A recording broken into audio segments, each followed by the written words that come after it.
Shout out Sniper T on the beat. Tamara to the break of dawn is on the rise, with life on the forefront of the mind. So line for line, you can ride this brain train and you can change your station without even touching the dial. So relax, stay a little bit, but listen for a while. And whether you're bumping this in the whip or in a business fit, it's a meeting you won't want to miss. A meeting for a meal to feed the soul with words for the mind. So sit back, enjoy the ride. Time to take off, it's time to fly. Cause Tamara till the break of dawn is on the rise. Hey, y'all. It's me, Tamara. Yes. Thank you so much for tuning in. Welcome to the show. To all of my new listeners, new episodes typically drop on Thursdays, and I always talk about my life, my interests, and the ways I'm trying to grow. So come on back through, you feel me? And for all of my day 1, day 50, 100, 150, 200, right? Whatever week you came in and decided that you wanted to continue listening to me talk about my life and whatnot, thank you. I appreciate you. Now, this week's episode about worthy, right? In this past week, it is something I have really wrestled with. And the interesting thing about it is that it's always been someone else that has caused me to question my worth. And what I mean by that is either a relationship that I didn't get that I wanted, or a job that I didn't get, or whatever. So it's like someone else decided they didn't want to participate with whatever my plans were or whatever. And instead of me viewing it as an opportunity to redirect my time, effort, and attention elsewhere, because that's what rejection really is. Rejection is redirection, because it's an opportunity for you to redirect your time, your efforts, your attention away from something that is not for you to something that is for you. So that's truly what rejection is. But for me, rejection has typically caused me to question my worth. So let's define what worthy is. Worthy is defined as having adequate or great merit, character, or value, or something that is worthy is of commendable excellence or merit, deserving of one's time, attention, interest, work, trouble, etc. Right? And it's so interesting, because as I have really wrestled with this, like this past week, I have had to speak truth to myself, and I have had to say, you are worthy. You are worthy. Like, I've had to tell myself that, because especially in, we'll say, relationships, right? Like, let's just go there. I struggle so much with this whole concept of liking somebody, not because of anything they've done, but because of my past and just all of the failed relationships, situationships, all the foolishness. Somewhere along the way, it caused me to question my worth in ways that, like, I didn't before. And so in the Bible somewhere it says, hope deferred makes the heart sick. So I'm going there because I've been single for almost 17 years. And when I made the decision to separate and then divorce from my ex-husband, I knew I should stay single for a little while to heal and whatnot. And I remember even feeling like the Lord asked me to not date for a year. And I'm like, okay, cool. Like, that makes sense. You were married, you need to heal, like, you shouldn't just jump into another relationship, right? So that made sense to me. Now, had God said, can you stay? I think he knew better. Obviously, he's God. But had God just said, can you stay single for almost 17 years? And I mean, and counting, right? Because I don't really know how long I'm going to remain single. Had he have said, could you stay single for 17 years? It's just in his great wisdom and infinite knowledge and whatever that he knew not to say that. And he knew to just say, can you not date for a year? And it's not that since then he's told me not to date. So I will say that. It's just that year allowed me to start healing and establish certain things. And then it's kind of like the more that I go on this journey, the more that I realize, like, honestly, how much healing I actually have needed, because I really do not want, and here's the thing. I know that we are going to have maybe a measure of still being triggered by different things and stuff like that, right? But the level and just the things that I am being healed from, and ultimately the lies that I've believed because of things that I've gone through, I didn't even realize some of this stuff was in my heart. You know what I mean? And so with that, taking that into a relationship would not be at all beneficial to the person on the other side of that. So like, I don't regret remaining single. However, let's go back to the verse I brought up. Hope deferred makes the heart sick. So I've had a desire for almost 17 years to remarry and have a healthy relationship and all those things. And the longer you go waiting and hoping for something, so that's where the hope deferred part comes, the easier it is to believe that it's not going to happen. And so I'm finding myself now in the situation where I like somebody, they're great, we're friends. Sometimes I'm like, the more we interact, sometimes I'm like, like, is he on that? Is he trying to see if I'm on that? I don't know, right? Because to be honest, I don't even know what it means or what it's like to have a healthy relationship and like somebody in a healthy way and have things blossom. I don't even know what that is supposed to look like. And I've said that multiple times on this show, right? But nevertheless, I will find myself giving myself all of the reasons, him aside, like it is not specifically tied to him, just in general. I will find myself telling myself all of the reasons that I am not worthy of what it is that I desire. And it's really interesting because it's not because of anything that he did. It's because of past rejection. And it didn't even start with relationships, because let's just get into my bio dad. It's so wild. I don't remember if I talked about this last week. If I did, whatever, here we are again.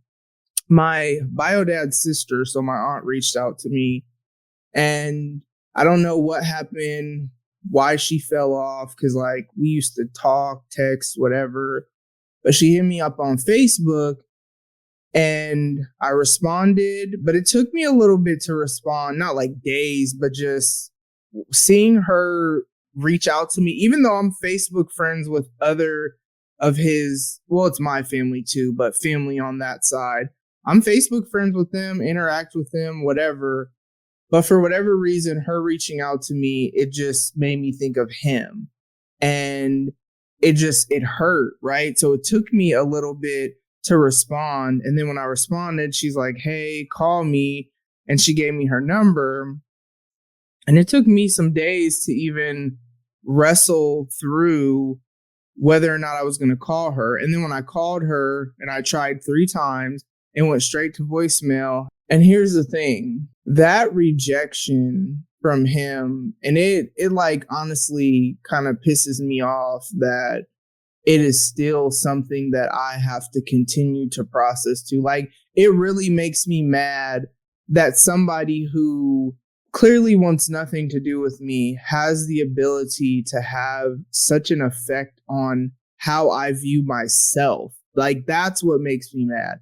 It makes me mad that somebody who does nothing for me, I have not fully gotten away from feeling like I am less than and something must be wrong with me because he doesn't want a relationship with me. Like, I can't even tell you, like, in this past couple weeks, I've cried about that and talked to the Lord about it. And I'm just like, bruh, what the hell? You know what I mean? Like, the reality is this is something that I've dealt with for almost 40 years. And I say that because I'm going to be 44 next month. And I want to say the last time I saw him was when I was 4.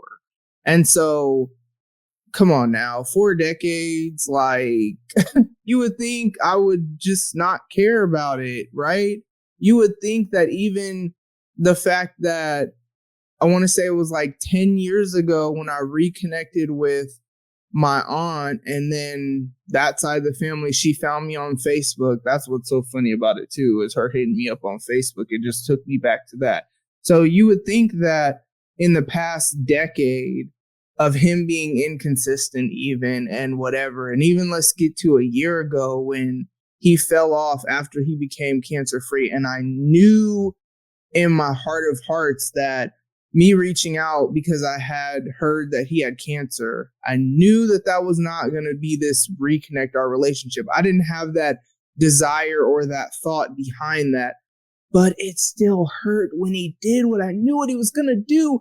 And that pisses me off. It really makes me mad that I care the way that I do. It really makes me mad that I struggle in relationships, not just liking somebody, just in general. Like, the older I get and the more self-aware I am becoming, and I've always been a pretty self-aware person, but I don't know, just lately in the past, I want to say year, certain things and certain habits and mindsets that I have been highlighted to me.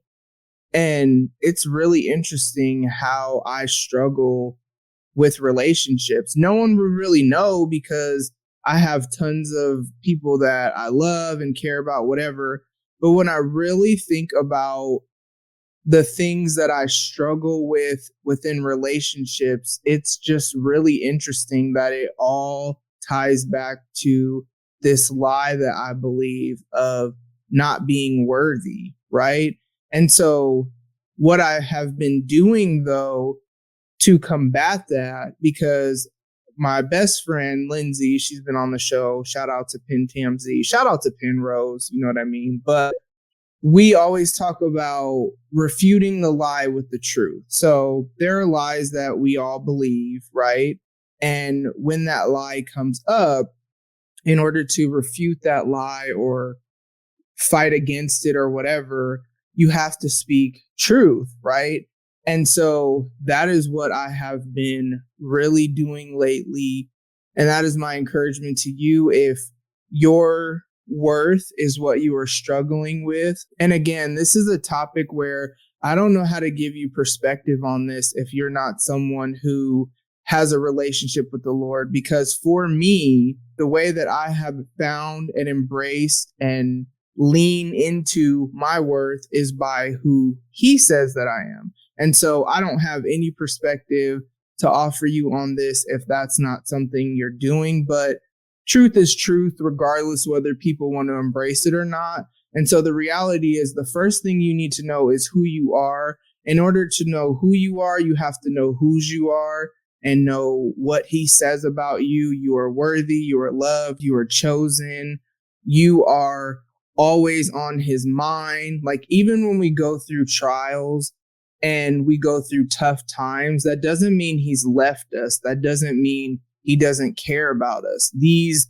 difficulties and discomfort are to develop us, right? And so, especially when we are wanting certain things, I had a really good conversation with somebody recently, and she said, from what I can see in your life, and I needed her to say this, right? She said, from what I can see in your life, God will tell you something and then he'll take you through the preparation process. But even if it's not that way for you, let's say you have a goal that you are wanting. Let's say you want to graduate college to become whatever career that you are trying to achieve, right? The goal is the career. The preparation process is college, training, and all that good stuff. And even though you're not getting what you want yet, the process on the way there is the preparation process to prepare you so that you actually can operate in that which you desire, right? And so with trials, it's like oftentimes the trials that we go through help develop us and give us the character traits and the mental fortitude and all these things to be able to wisely steward whatever it is that we are trying to go through. Now, it's in wild ways sometimes. And then there's just life be lifing, right? So I'm not saying everything is this whole God orchestrated thing where he's just, whatever. But what I will say is that all things that happen to us, he uses together for our good, right? So like everything that happens to us isn't good, but everything that we go through can be used for our good. And so with that, knowing whose I am and knowing who he says that I am, and knowing also who he is to me in every circumstance, because there's that too. Like, if I am feeling anxious, he is my peace. If I need something, he is my provider. If I am not feeling safe, he is my protector. If I am sick or whatever, he is my healer. So it's that too, right? And so knowing who he is, and even the character that he has, and even his track record of being trustworthy, that means if he's trustworthy, I can trust who he says that I am.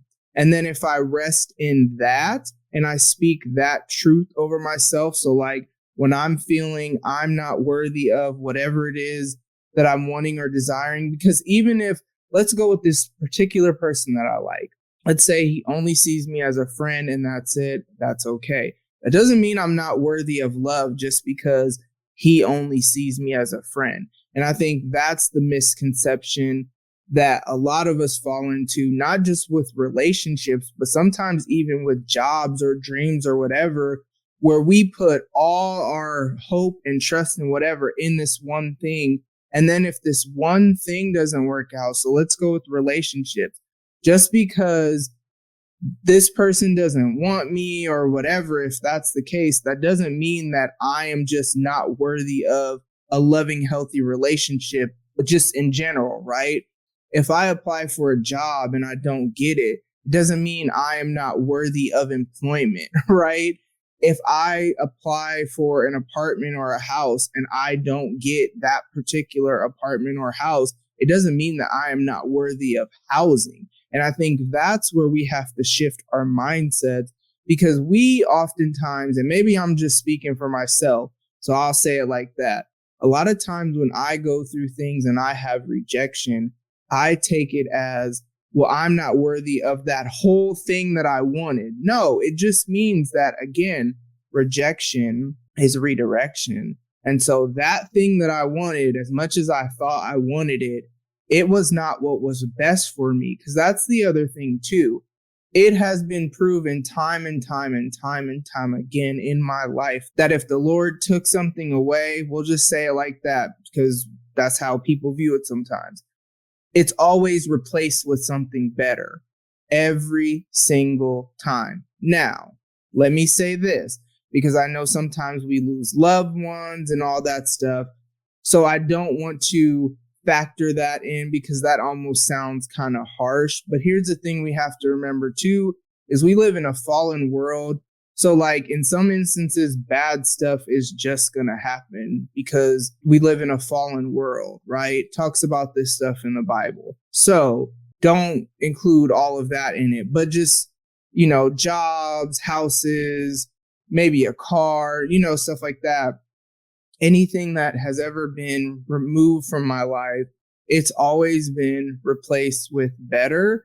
And so it's never been that I wasn't worthy of whatever. Like I think about when the Lord asked me and said it was time to move out of that house that we were in. Now, it's going to be really interesting when I move into my own place and I'm living alone, but my kids are all doing great, right? And they were all adults. It's not like they were teenagers. My youngest will be 21 this year. So, kids don't live with their parents forever. That's normal.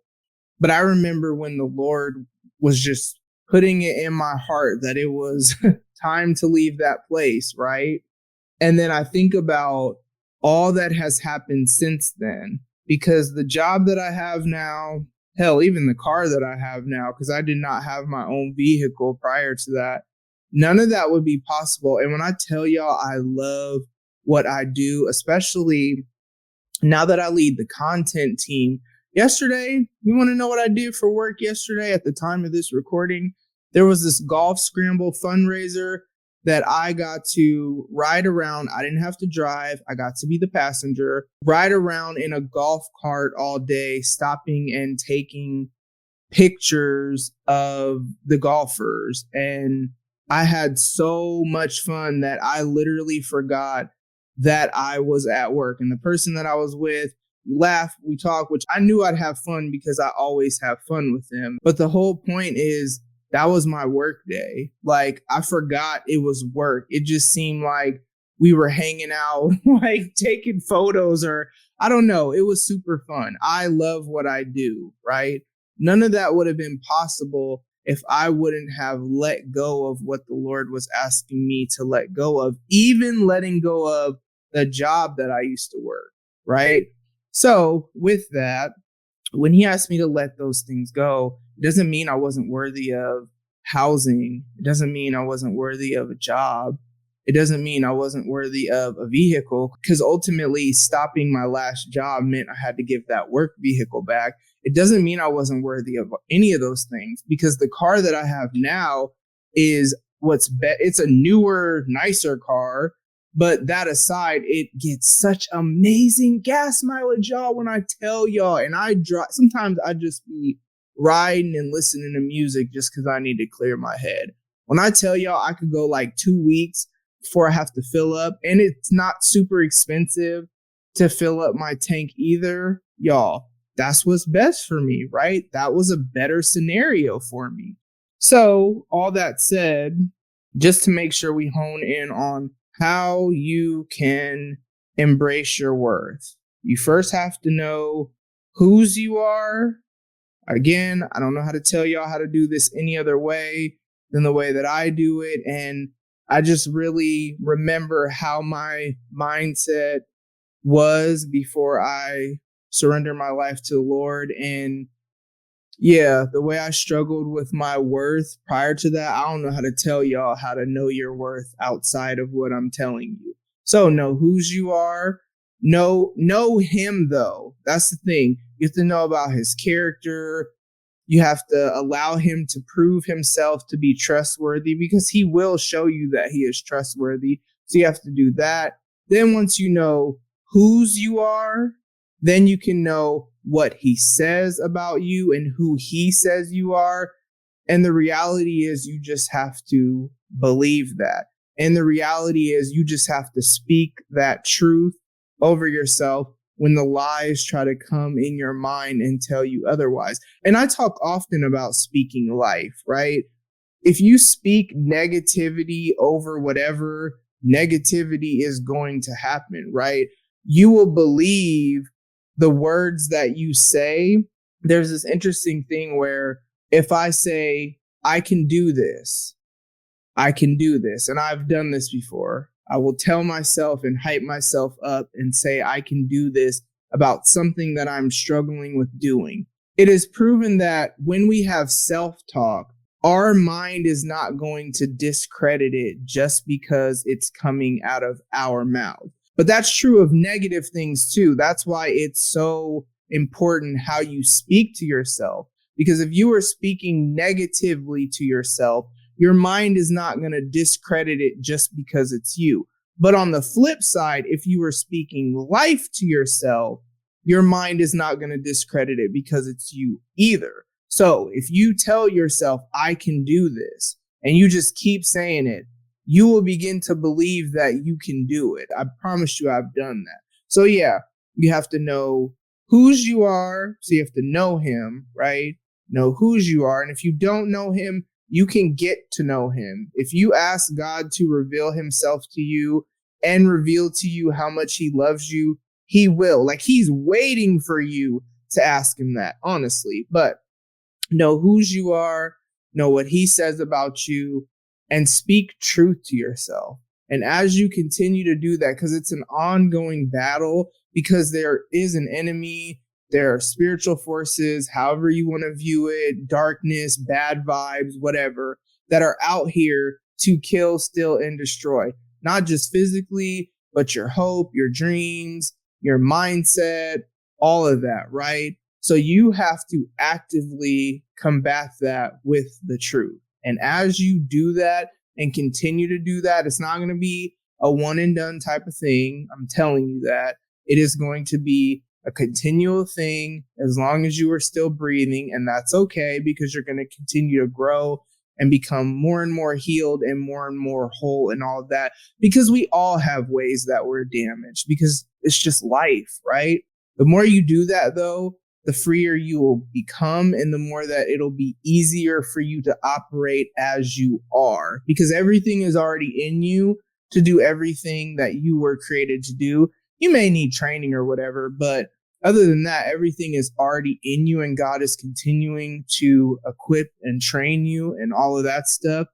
And you just have to continue to operate in that and just operate in the truth of who you are and not believe the lies. So it is not going to be, again, I will say, a one and done thing. It is an ongoing process, but I promise you, the more that you do it, the freer you'll become. Yes, I struggled a little bit this week, sure, but I was able to bounce back in better ways than I had in the past. So for that, I'm grateful.